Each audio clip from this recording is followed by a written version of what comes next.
forward to a constructive discussion with you this afternoon. Thank you. Foreign Secretary, I want to express my appreciation for the position that your government has taken against anti-Semitism and the attacks against our people. And yet here's Iran that 4 days before the signing of the agreement in Vienna has rallies presided over by the president, the so-called moderate president of Iran, in which they call the crowds chant, "Death to Israel," burned Israeli flags. A few days before the signing of the agreement, Iran says that the destruction of Israel is non-negotiable. This continues after the agreement. So the question I have is, would it not make sense for your government and the other powers of the P5+1 to, one, condemn powerfully this expression of anti-Semitism, this desire to annihilate the Jewish state, and to demand that Iran cease and desist such genocidal calls and actions as part of your ongoing campaign of anti-Semitism. And this is exactly your ongoing campaign against anti-Semitism. I think this is the thing that we find especially perplexing.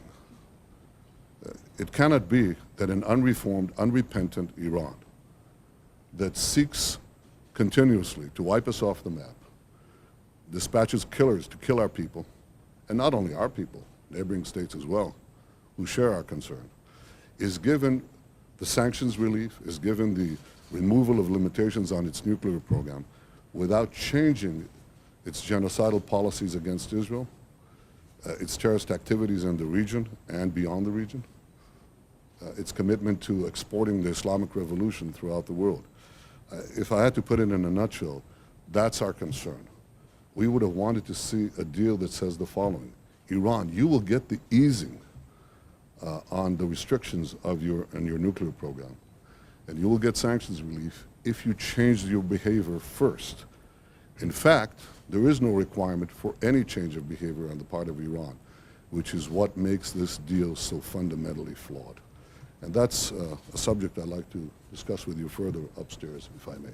Well, I'm looking forward to that discussion, Mr. Prime Minister. If I may just respond briefly. I understand your concerns, but we have always been clear that this deal was about the nuclear file. The sanctions regime is around Iran's illegal nuclear activities. And in those demonstrations you referred to, we also heard chants of death to America and death to Britain.